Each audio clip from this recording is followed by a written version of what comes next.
जैसा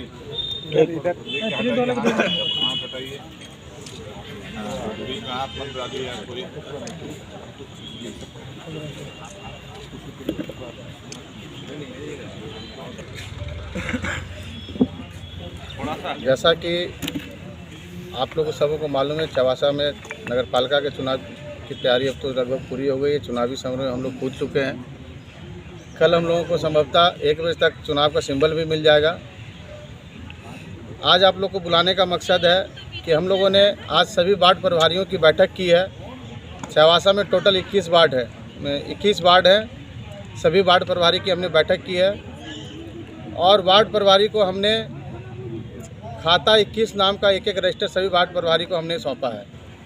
वो खाता 21 क्या है, वो पूरे 5 साल के लिए है।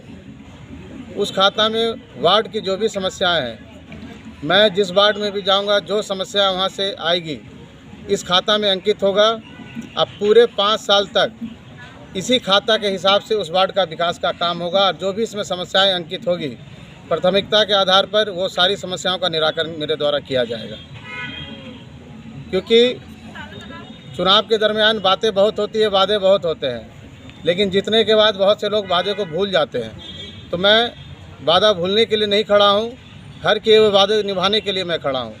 इसीलिए मैं सिर्फ बोली पर नहीं जा रहा हूँ, मैं लिखित पे आ रहा हूँ कि जो भी समस्याएं हैं और जो भी हमारा वादा होगा वो इस रजिस्टर में अंकित होगा। और ये रजिस्टर मेरे पास नहीं रहेगा, मेरे वार्ड प्रभारी के माध्यम से उस वार्ड में ही रहेगा। और मेरे जीतने के बाद मैं सारी प्रक्रिया, सारी प्राथमिकता इसी रजिस्टर के आधार पर मैं करूँगा काम। यही हमारा संकल्प है और इसी के लिए आज हम लोगों ने बैठक किया है और समूह वार्ड प्रभारी को यह निर्देशित किया गया है कि अपनी वार्ड की समस्याओं को वो प्रमुखता के साथ इसमें अंकित करें ताकि आने वाले समय में उसका समय निदान हम लोग कर सकें। नितिन जी, आप चुनाव लड़ रहे हैं अध्यक्ष पद पे, तो आपकी क्या प्राथमिकता रहेंगी? शहर का विकास का क्या प्लान है आपके पास और क्या अभी आपको वर्तमान में समस्या दिख रही है जो शहर का ये समस्या को पूरा होना चाहिए? देखिए, हमारा मानना है कि शहर में जो भी समस्याएं व्याप्त है, नाली हो, सड़क हो, चाहे स्ट्रीट लाइट की समस्या हो, चाहे पेयजल की समस्या हो, अगर अभी जो नगर पालिका के पास संसाधन उपलब्ध है, अगर ईमानदारी के साथ, पारदर्शिता के साथ अगर उसको पूरा करने का संकल्प लिया जाए तो कोई भी कार्य कठिन नहीं है। और अगर उसी के पूरी पारदर्शिता के साथ, ईमानदारी के साथ हम करते हैं तो शायद ये छोटी छोटी समस्या शहर में दिखाई ही नहीं पड़ेगी। प्राथमिकता क्या रहेगी? प्लान क्या है, मास्टर प्लान क्या है शहर का विकास के लिए आपका?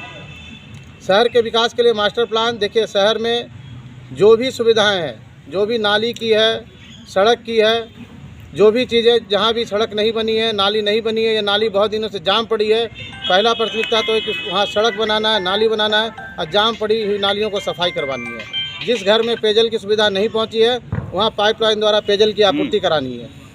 और बहुत सारी ऐसी जगह है जहाँ पे वृद्धा पेंशन, महिला सम्मान योजना, विधवा पेंशन, बच्चों के स्कॉलरशिप जो नहीं मिल रही है उसमें दिक्कतें आ रही हैं, उसको भी कैंप लगाकर उसके माध्यम से दूर करना हमारी प्राथमिकता होगी। जोड़ा पोखर का सेंट्रल का मुद्दा, जोड़ा तालाब, जैसे आप लोग को मालूम है कि पहले भी उसका टेंडर हुआ था और अभी भी नगर विकास विभाग रांची में वो फाइल अभी डीपीआर के लिए पड़ी हुई है। तो अगर मैं जीत कर आता हूँ तो नगर विकास विभाग से संपर्क करके मैं जल्द से जल्द उसकी प्रक्रिया को पूरा कराकर उसका काम मैं जल्द से जल्द साल भर के अंदर चालू करवाऊंगा। चाईबासा शहरी जलापूर्ति योजना लगभग 10-12 साल से चल रहा है और पूरा अभी तक कंप्लीट नहीं हुआ है। देखिए, मेरे नज़र में जो भी पड़ी अधूरी काम है, अगर मैं बनता हूं तो उसको आने वाले 1 साल के अंदर मैं उस काम को पूरा करा कर दूंगा। मनोरंजन का साधन को लेकर क्या सोच रहे हैं? मनोरंजन के साधन के लिए जो पार्क अभी हमारे पास है, देखिए, चवासा शहर में कोई नई जगह तो नहीं है जहां मैं पार्क बनाने का वादा कर लूँ आपसे, लेकिन जो पार्क अभी है अवस्थित उसको ज़रूर सुव्यवस्थित करने की कोशिश करूँगा, उसको सुव्यवस्थित करूँगा ताकि बच्चे वहाँ पर अपना शाम के समय आनंद होकर बिता सकें। मंगला हाट के लिए कोई प्लान है क्या सर? मंगला हाट को सौंदर्यीकरण का प्लान है, मंगला हाट को सौंदर्यीकरण किया जाएगा। बस स्टैंड की प्लान तो आ चुकी है और बहुत जल्द उस पर आपको काम दिखेगा। सरकारी बस स्टैंड और प्राइवेट बस स्टैंड मिलाकर जो बनने की योजना है वो बहुत जल्द शुरू होने जा रही है। और मैं आपके माध्यम से एक चीज़ और कहना चाहूँगा, शहर वासियों को, शहर में जो लीज की समस्या एक बहुत बड़ी समस्या है। तो पिछले विधानसभा चुनाव में भी मैं माननीय मंत्री जी के साथ, विधायक जी के साथ उस समय चुनाव प्रचार में था। शहर वासियों ने बहुत प्रमुखता के साथ लीज का मुद्दा को उठाया था ये हमारी मंत्री जी ने पूरे ईमानदारी से उस पर प्रयास किया है और लगभग उसकी सारी तैयारियां पूरी कर ली गई है। जो उसमें अमेंडमेंट करना था उसकी प्रक्रिया पूरी हो गई है। फाइल माननीय मुख्यमंत्री जी के पास सारी प्रक्रियाओं को पूरा करा के सारे अवरोध को दूर करते हुए माननीय मुख्यमंत्री जी के पास पहुंच चुका है। संभवतः आने वाले 1 से 2 महीने में लीज का बहुत सरलीकरण कर दिया जाएगा, जिससे कि जितने भी लीजधारी हैं उनको बहुत ही राहत महसूस होगी। फ्री होल्ड का प्रक्रिया है कि नहीं इसमें? नहीं, अभी उसमें फ्री होल्ड की प्रक्रिया नहीं है। तो लीज नवीकरण तो हो जाएगा, लेकिन जो लोग अवैध रूप से खरीद बिक्री कर लीज की ज़मीन पर खरीद बिक्री करती हैं वैसे लोगों पे क्या नगर पालिका या फिर जो अतिक्रमण किया है लोग उस पर कार्रवाई आपके द्वारा करवाई जाएगी? देखिए, मेरे ख्याल से नगर पालिका का अवैध खरीद बिक्री का क्षेत्र नगर पालिका का अधिकार क्षेत्र नहीं है, ये संबंधित ब्लॉक का अधिकार क्षेत्र होगा। तो शायद अगर वहाँ से अगर कोई नोटिस आएगी तो हम लोग उस पर काम करेंगे। कितनी उम्मीद है, आप कितने वोट से जीत दर्ज करेंगे? ये तो आप लोग बताएंगे, हमसे ज़्यादा बाज़ार में आप लोग घूम रहे हैं, तो इसका अच्छा अनुमान तो आप बता सकते हैं। अपना प्रतिबंधित तो मान रहे हैं किसी? मैं चुनाव में हमारा जीवन का एक संकल्प है कि मैं घोड़ा बन के चलता हूँ। मैं बाएं दाएं नहीं देखता हूँ, सामने अपने गोल पर देखता हूँ। तो मैं सामने चुनाव मैदान में कूद चुका हूँ और अपनी जो हमारी क्षमता है, मेरा जो संकल्प है, मैं उसके साथ चुनाव लड़ने के लिए मैदान में हूँ और उसी को लेकर मैं जनता के बीच जा रहा हूँ कि अगर मैं बना तो पूरे ईमानदारी से 5 साल तक मैं उनकी सेवा करूँगा। जन सेवा की भावना लेकर आ रहा हूँ और जन सेवा करूँगा।